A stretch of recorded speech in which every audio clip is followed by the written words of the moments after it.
Hello बच्चों, नमस्कार। आज का हमारा टॉपिक है जैन साहित्य। तो चलिए शुरू करते हैं आज की क्लास को। सबसे पहले जैन साहित्य जो है वो उसकी जो समय सीमा थी वह कितनी थी। तो जैन साहित्य की जो समय था वो था लगभग 10वीं शताब्दी। ठीक है, 10वीं शताब्दी या शती कह सकते हैं उसको। और जैन साहित्य जो है महावीर स्वामी के अनुयायियों द्वारा रचित काव्य है। जैन साहित्य क्या होते हैं? महावीर स्वामी जो थे उनके जो अनुयायी थे उनके द्वारा रचित काव्य है। क्या है ये? महावीर स्वामी के जो अनुयायी थे उनके द्वारा रचित काव्य। महावीर जो स्वामी जी थे उनके जो अनुयायी थे, उनको जो मानने वाले थे, अनुयायियों द्वारा रचित काव्य है। रचित काव्य, ठीक है। और जो सबसे पहले जैन साहित्य लिखा था वो किस नाम से था? वो था जैन पुराण। किस नाम से था? जैन पुराण। अच्छा, जो जैन साहित्य जो लिखे गए थे किसको आधार मान के लिखे गए थे? तो ये आधार मान के लिखे गए थे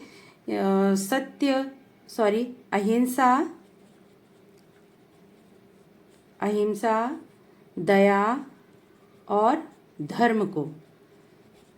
अहिंसा, दया और धर्म को आधार माना था जैन साहित्य का। जैन साहित्य की एक प्रमुख जो विशेषता है, जो भी जैन साहित्य लिखे गए थे उनमें जो भी नायक थे वो स्वयं जैनियों के ही नायक रहे हैं। ठीक है, ध्यान रखिए, जैनियों के ही नायक रहे हैं। माने जो भी जैन साहित्य में जो भी नायक रहे वह जैन संप्रदाय के ही रहे। ठीक है, नेक्स्ट पॉइंट आता है इनका कि एक महत्वपूर्ण पॉइंट है कि जो जैन साहित्य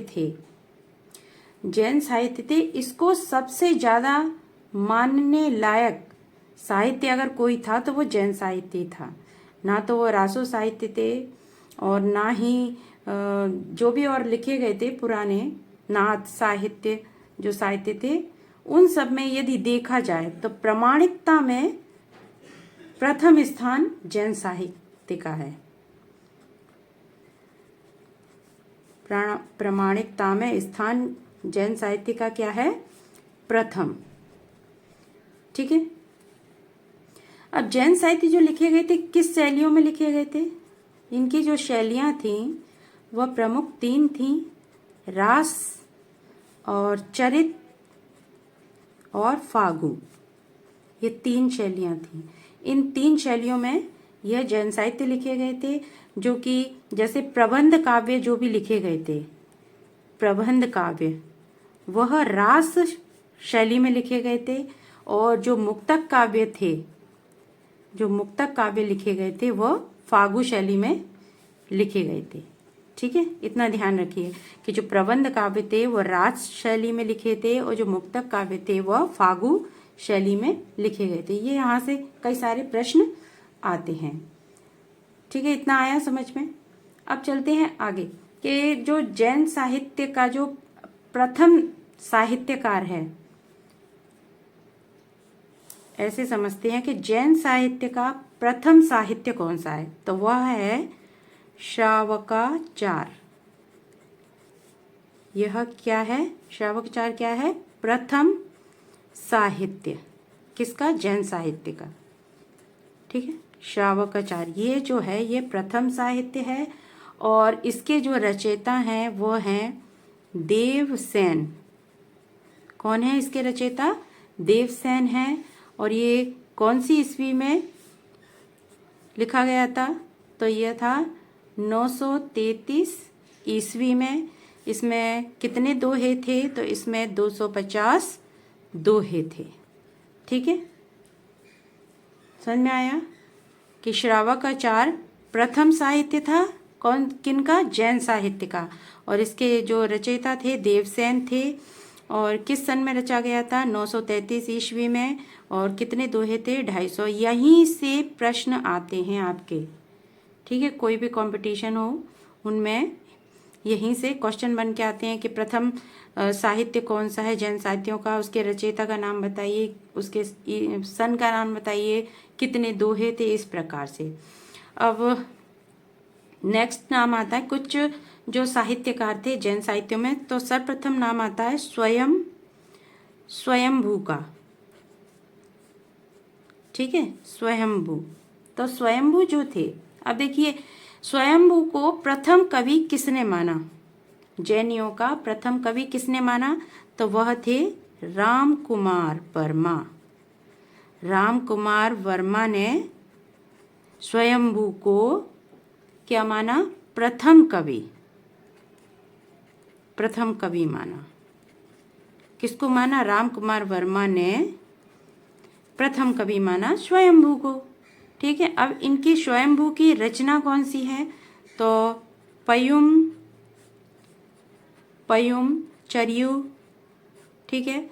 और पयम चर्यु है जो, ये जो रचना है पयम चर्यु, ये है राम कथा है। कैसी है? राम कथा, ठीक है। इसमें लगभग कितने श्लोक हैं? तो इसमें 1200 श्लोक हैं। कितने हैं इसमें? 1200 श्लोक। और स्वयंभू को ही वाल्मीकि का अपभ्रंश कहा जाता है। वाल्मीकि का अपभ्रंश कहा जाता है, ठीक है। स्वयंभू को ही वाल्मीकि का अपभ्रंश कहा जाता है। यहाँ से प्रश्न आता है कि वाल्मीकि का अपभ्रंश किसे कहा जाता है? तो स्वयंभू को, ठीक है। नेक्स्ट कवि आते हैं, साहित्यकार आते हैं हमारे दूसरे, पुष्पदंत। जैन साहित्यकार हैं ये पुष्पदंत। इनके द्वारा प्रमुख रचित ग्रंथ का नाम है महापुराण। क्या है? महापुराण, ठीक है। और पुष्पदंत को हिंदी का प्रथम कवि किसने कहा है? ये देख लीजिए कि पुष्पदंत को हिंदी का प्रथम कवि शिव सिंह सेंगर ने कहा, ठीक है। यदि प्रश्न आ जाता है कि पुष्पदंत को हिंदी का प्रथम कवि किसने कहा, तो शिव सिंह सेंगर ने कहा, ठीक है। इसके अलावा जो अपभ्रंश का भवभूति, पुष्पदंत को अपभ्रंश का भवभूति भी कहा जाता है। अपभ्रंश का भवभूति किसको कहा जाता है? पुष्पदंत को, ठीक है। और किसने कहा? शिव सिंह सेंगर ने, ठीक है। इसके अलावा इस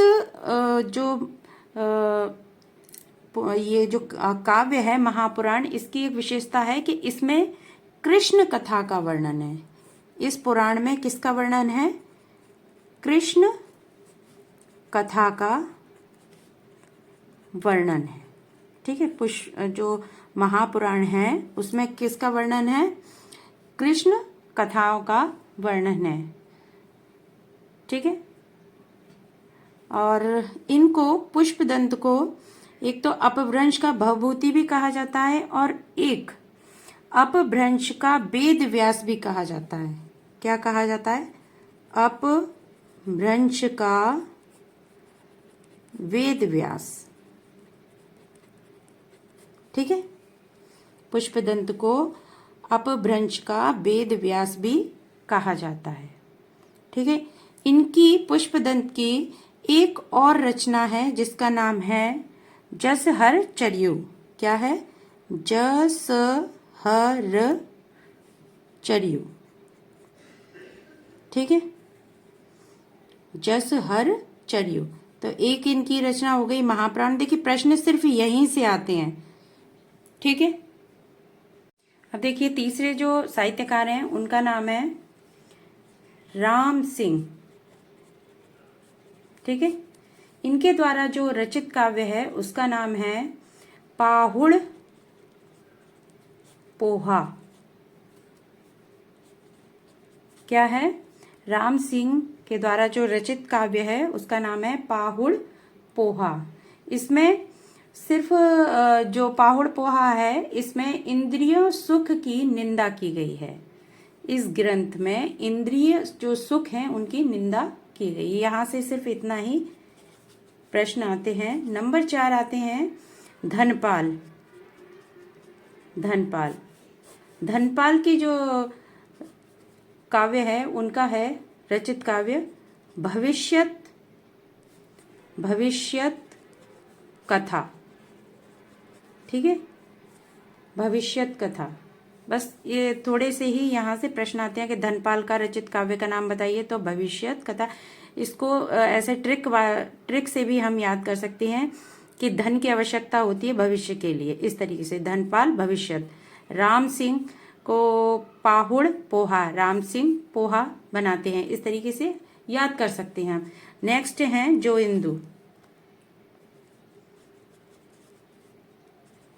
इंदु। इनके द्वारा जो रचित काव्य है उसका नाम है परमात्य प्रकाश, और दूसरा जो काव्य है उसका नाम है योगसार। ठीक है, क्या है? परमात्य प्रकाश और दूसरा योगसार। अब नेक्स्ट एक मोस्ट इम्पोर्टेंट है, यहाँ से कई सारे प्रश्न बनते हैं। छठवा हेमचंद्र।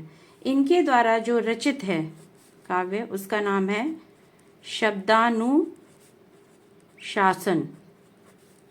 शब्दानुशासन। ठीक है, ये जो है काव्य ये क्या है? ये व्याकरण रचना है। यहाँ ये पूछा जाता है अधिकतर जो आपके एग्जाम है उनमें ये आता है कि शब्दानुशासन क्या है, तो यह है व्याकरण रचना। ठीक है, व्याकरण रचना। शब्दानुशासन जो है, शब्दानुशासन है, इनमें 3 भाषाओं का उल्लेख किया गया है। कितनी भाषाओं का उल्लेख किया गया है? 3 भाषाओं का। ठीक है, कौन कौन सी भाषाओं का उल्लेख किया गया है? एक है प्राकृत भाषा है, अपभ्रंश और संस्कृत। ठीक है, यहाँ से इतने ही प्रश्न आएंगे। नेक्स्ट जो नाम है वो है अब्दुल रहमान। तो अब्दुल रहमान है, इन्होंने जो काव्य लिखा है उसका नाम है संदेश रासक। क्या नाम है? संदेश रासक। हिंदी। और 1, 2, 3 यहाँ पे प्रश्न बनते हैं कि जो अब्दुल रहमान को हिंदी का प्रथम कवि किसने कहा है? तो वह थे हमारे हजारी प्रसाद द्विवेदी ने अब्दुल रहमान को हिंदी का प्रथम कवि कहा है। क्या कहा है? हिंदी का प्रथम कवि किसने कहा है? हजारी प्रसाद द्विवेदी ने। ठीक है, और जो हिंदी में इन्होंने ये जो काव्य लिखा है संदेश रासक, इसको लिखने वाले प्रथम यह मुसलमान कवि थे। हिंदी में रचना लिखने वाले यह प्रथम मुसलमान कवि थे। नेक्स्ट है 8वां नंबर है शालीभद्र सूरी। ठीक है, शालीभद्र सूरी। तो इनके द्वारा जो रचित काव्य है उसका नाम है भरतेश्वर बाहुबली रास। क्या है? भरतेश्वर बाहुबली रास। ठीक है, भरतेश्वर बाहुबली रास इनका यह क्या है? ग्रंथ है। इनके द्वारा जो रचित काव्य है, एक और इनके द्वारा रचित काव्य है उसका नाम है पंच पांडव रास। तो पंच पांडव रास। ठीक है, क्या है? पंच पांडव रास। अच्छा, यहाँ पे एक चीज और है, एक बात और है, थोड़ी समझ लीजिए कि शालिभद्र सूरी को हिंदी का प्रथम कवि किसने कहा है? तो हिंदी का प्रथम कवि किसने कहा है इन्हें? गणपति चंद्र ने। ठीक है, गणपति चंद्र ने इन्हें शालिभद्र सूरी को हिंदी का प्रथम कवि कहा है। ठीक है, नेक्स्ट हैं थोड़े से और दो चार हम देख लेते हैं कि जिनी धर्म सूरी,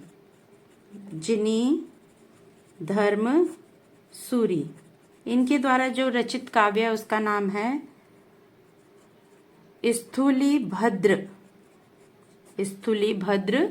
रास। क्या है इनके द्वारा रचित काव्य? स्थूलीभद्र रास। नेक्स्ट है विजय सेन सूरी। क्या है? विजय सेन सूरी। इनके द्वारा जो रचित काव्य है उसका नाम है रेवंतगिरी रास। रेवंतगिरी रास। ठीक है, नेक्स्ट जो है सुमति गुणी। क्या? सुमति गुणी। इनके द्वारा जो रचित काव्य है उसका क्या नाम है? नेमिनाथ रास। क्या है? नेमिनाथ रास। ठीक है, और एक मोस्ट इंपोर्टेंट लास्ट कि कवि आसगु, इनके द्वारा जो रचित काव्य हैं, ये मोस्ट यहाँ से प्रश्न कई बार आए हुए हैं परीक्षा में, तो इनके द्वारा जो रचित काव्य है वो है चंदन बाला रास। क्या है? चंदन, यहाँ पे लिख देती हूँ मैं कि चंदन बाला रास। और दूसरा एक और है तो उसका नाम है जीव दया। ठीक है, क्या है? जीव दया। सुमति गुणी का है नेमिनाथ रास और कवि आसगु का है चंदन बाला रास। ये मोस्ट इम्पोर्टेंट है, यहाँ से प्रश्न आते हैं। ठीक है, दूसरा है इनका जीव दया। तो ठीक है, आज का ये जैन साहित्य यहाँ पे कंप्लीट होता है। जो जहाँ से मोस्ट क्वेश्चन आते हैं मैंने शॉर्ट में करके आपको समझाया हुआ है। इसको आप खुद अपने हाथों से नोट्स बनाइए और रिवीजन करने के लिए फास्ट रिवीजन भी इससे अच्छा हो सकता है। तो यदि मेरा वीडियो आपको पसंद आया हो तो लाइक ज़रूर कीजिए और सब्सक्राइब करके शेयर ज़रूर कीजिए ताकि और भी जो बच्चे हैं वो भी पढ़ सकें। ठीक है, तो बच्चे बहुत बहुत धन्यवाद मेरा वीडियो देखने के लिए। नमस्कार बच्चों।